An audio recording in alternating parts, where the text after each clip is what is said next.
And some stuff from the Blue Book. The Blue Book. So who had a question from 5-6? Didn't somebody have a question from 5-6? Yes. Which one was it? 27? 27. Oh yeah. All right.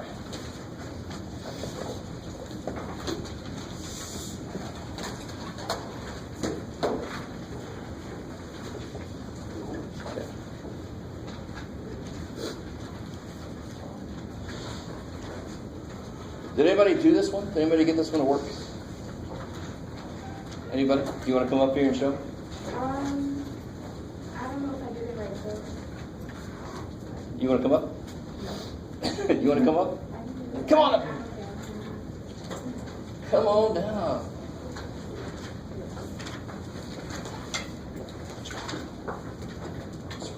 Sit.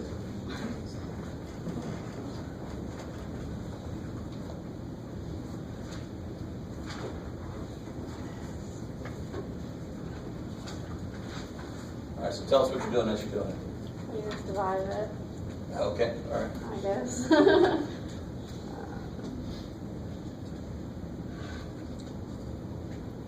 right, so why'd you put that there? Because 2x times x is 2x squared. Beautiful. I like it. So trying to see x goes into 2x squared how many times? I like it. Then you multiply. I like it.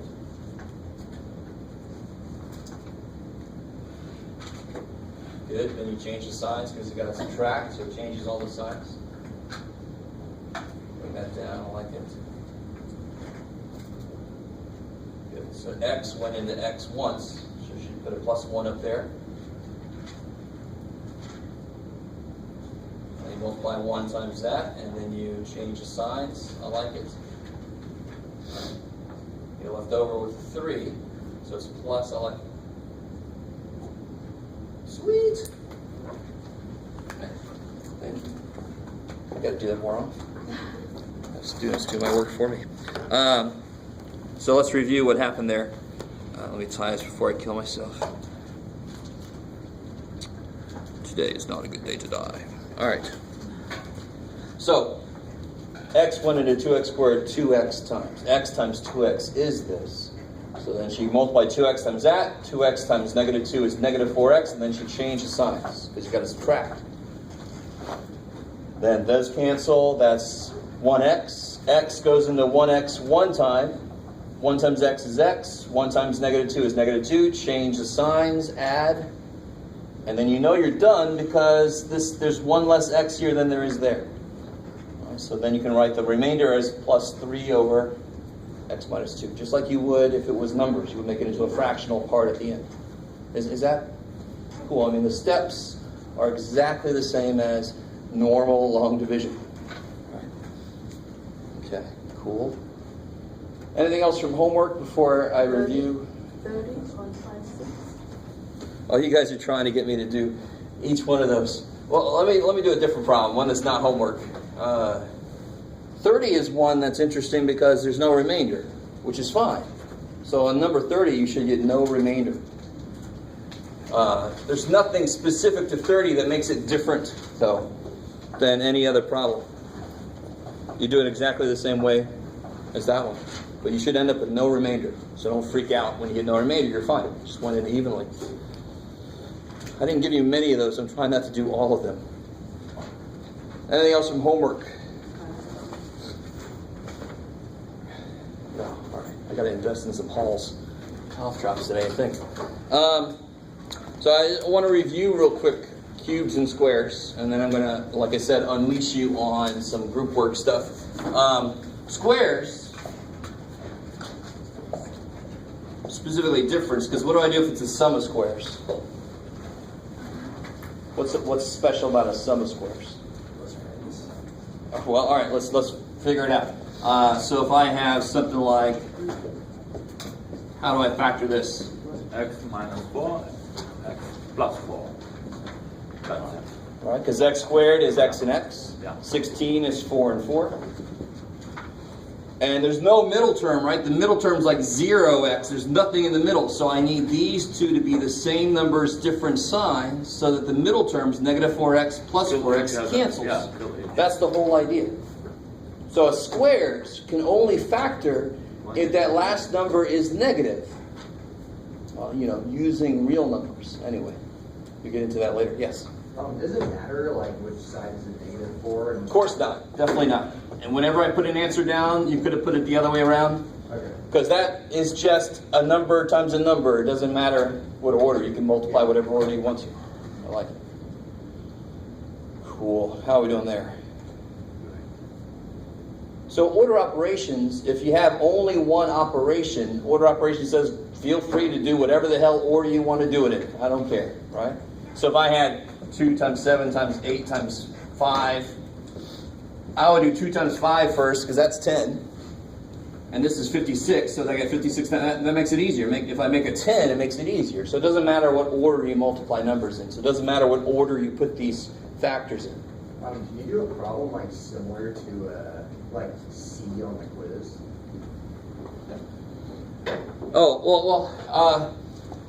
So C was just, you'll notice the look of this problem, that's a pure GCF problem because it's just loaded. I think everybody's C was a GCF problem. So it was something like 4x squared b cubed minus 12xb squared plus 2xb. Everybody had something like that on part C, right? You guys remember that? So see how it's just loaded with numbers and letters all in common? So that's just screaming at you, GCF. There's a greatest common factor I can take out of everybody. And I try to make it so that's the only thing you could do. So you just look and say, well, what could come out of all those? What number could come out of all those? 2. And then I can take 1x and 1b. So the shortcut on letters is you just take out the smallest power letter, right? Because that's the one that everybody has. Does that make sense? So the lowest power x I see as a first power, the lowest power b I see as a first power, so that's what I can take out of everybody. And then you just write 2x B 2 b squared, good, because I had 3, only took 1. minus 4 6. 6. Had an x, took it. Nothing. Had 2 b's, took 3, 1. 1. And then the people that did this, oh shit. No, plus 1. Yeah, good. If you did this, you're not quite right, because when I distribute to see if I get this back, I don't get this guy. So this is like the placeholder for this guy in a way. Holds his place.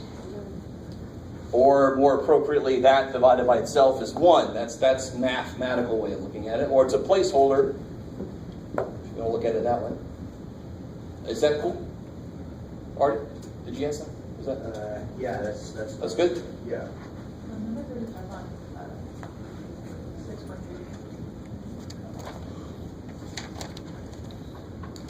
All right. I love you guys. Let's see. All right, I'll get back into my stuff here in a second. 35? 6'2"? 6'3". 6'3".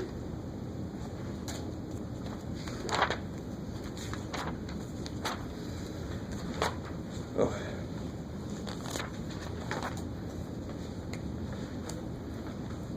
Okay, so this is 35, 6'3". This one here, right?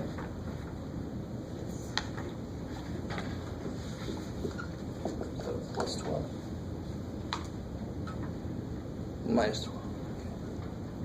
All right. Oh, that looks yummy. What do you try first? What do you do first? Well, what do you do first? No, C, B. See, hopefully a GCF. Yeah. Man, these numbers are big, and no, it's no GCF shit. No. So you got to do 12 and 24. What's negative 12 times 24? Yeah, good. Negative 288. 12 times 12 is 144, so 12 times 24 is twice that. And you need factors of this to add to be this. So I'd much rather, bless you, I'd much rather find things that add to be this, and then check to see if they multiply to be that. You guys understand? What's true about the two numbers? They have to be both negative. They can't both be negative. They have to be one negative, one positive, so it multiplies to be a negative number, right? So they have to subtract to be 23 because they're different signs. Do you understand that?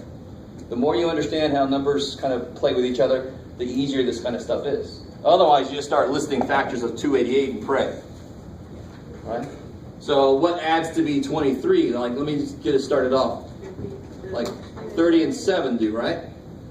Yeah. If 30 is negative, then that makes negative 23. You guys see that? But what do they multiply to be?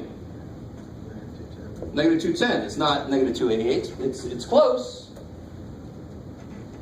So what else can I try then? 32 and 9? 26? No.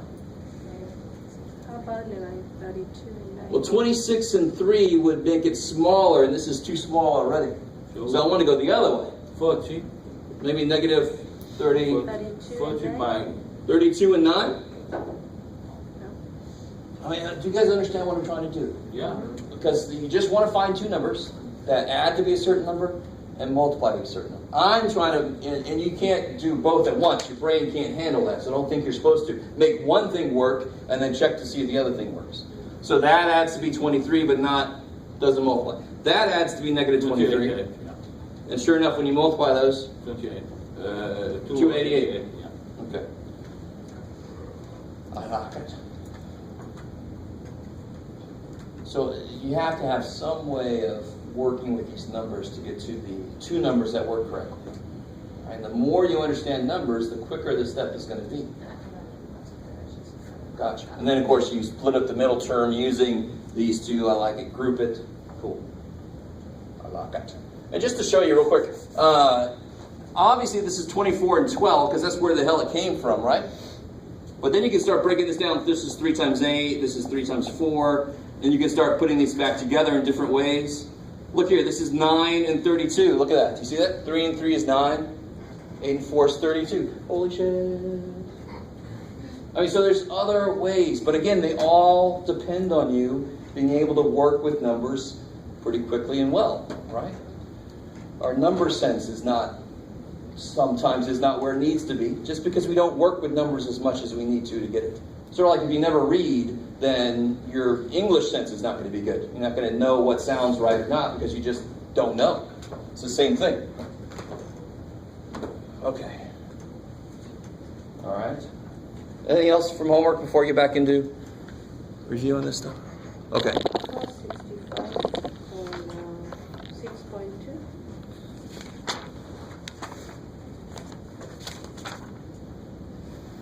$65? Oh. Okay. All right, this is the last one, and we'll get back to the new stuff. 65 looks like this.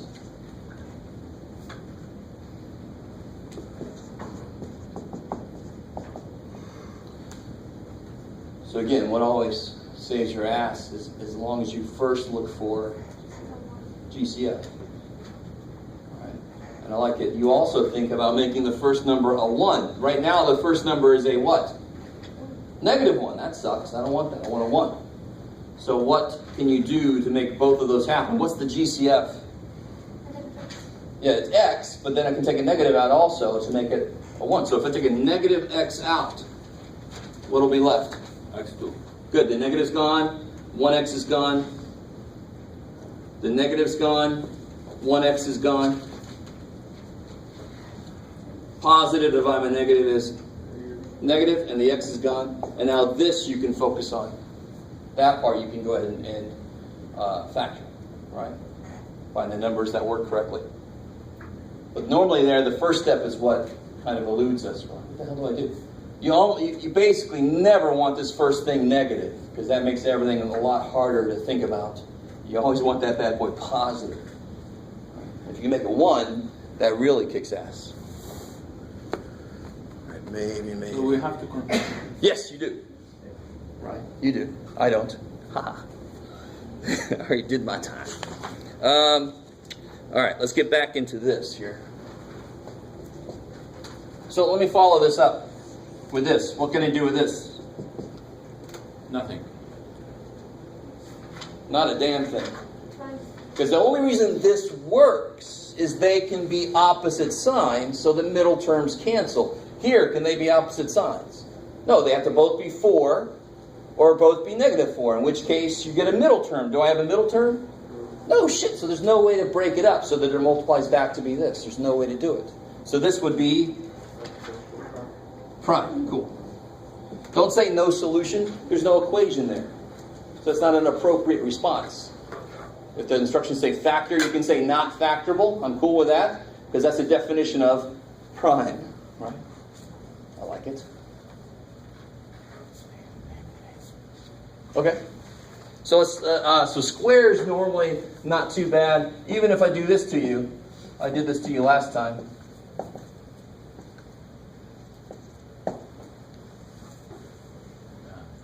What you got, Jeff? I don't know, man.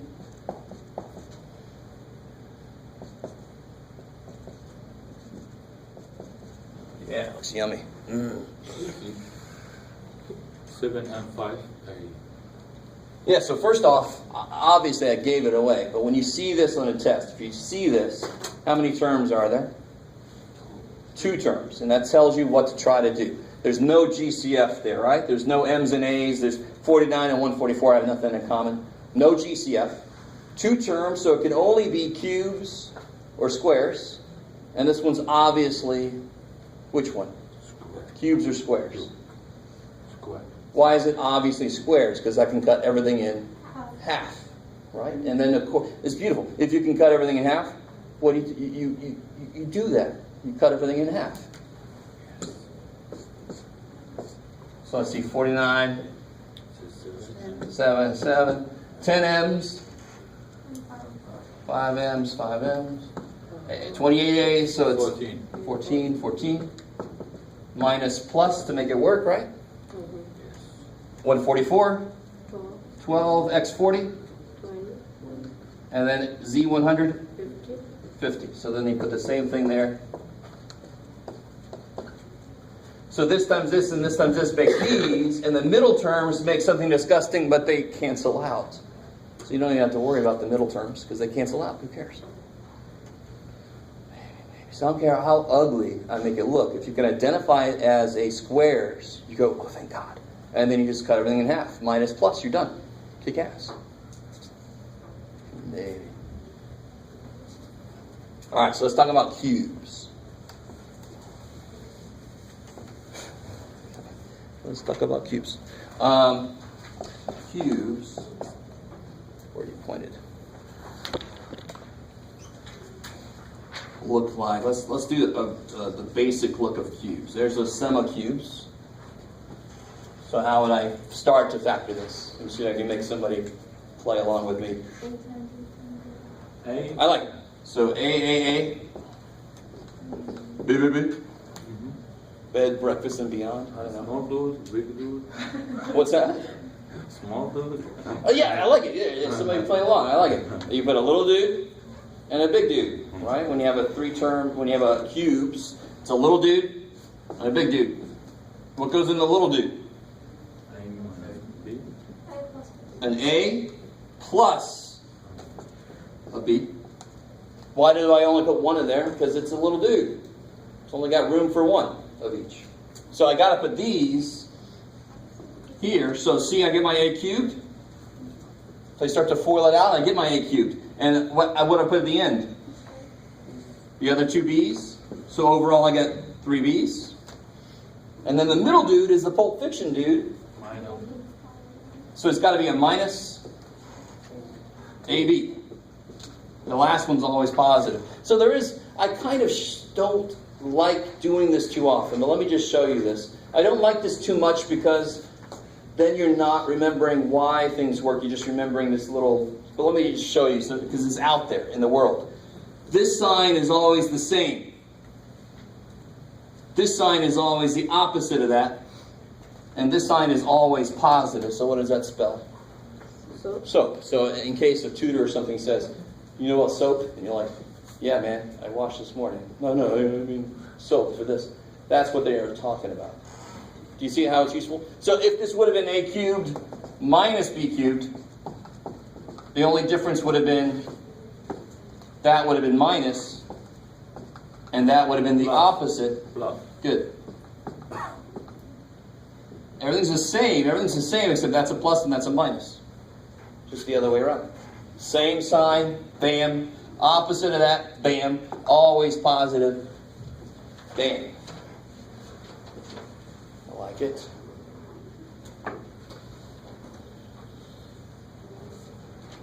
All right, good. Oh, we got a little bit of time here. Let me do one example with more than just A and B in it, and then I'll let you guys do some group work here. Let's see. What you got, Jeff? I don't know, man.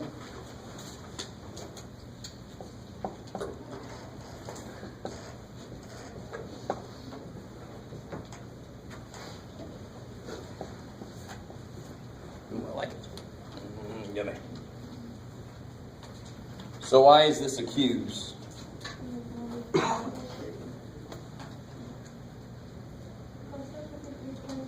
You can cut everything in thirds. I like it. Now, the 6th power you can cut in half, and 64 you can cut in half. But 125, you can only cut in thirds. So that's what sets the tone, right? So 64 is a weird number. 64 is 8 times 8, so it's a square. But 64 is also 444, so it's a cube. Does not happen very often. So 64, math people geek out about 64. So you get 4. Cut this in thirds, what do you get? Y squared, so 4y squared, 4y squared. You got 3 of those bad boys make this, and 125 is 555. So those are your little building blocks, and you use them to build up what the little dude and the big dude are. So what goes in the little dude? Good, one of these, minus one of those. So then these, what am I going to put here then? Good, 16y to the 4th. So overall I get 64y6 like I'm supposed to. Right? You got to check yourself as you go. What do I put at the end? 25.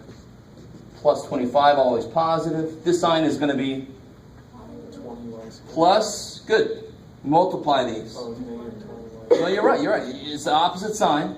20y squared. 20y squared.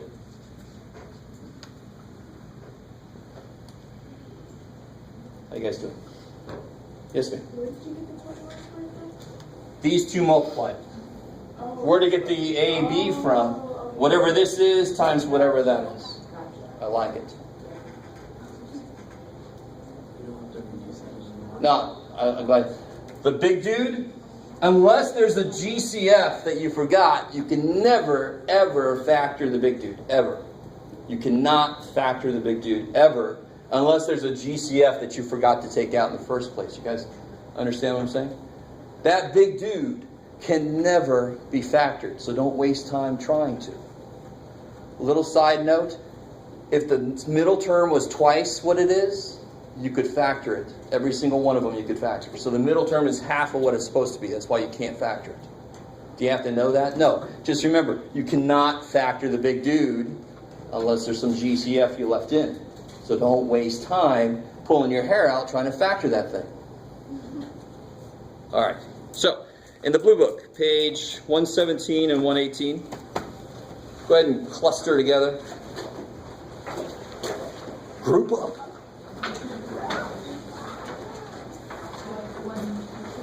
117 and 118.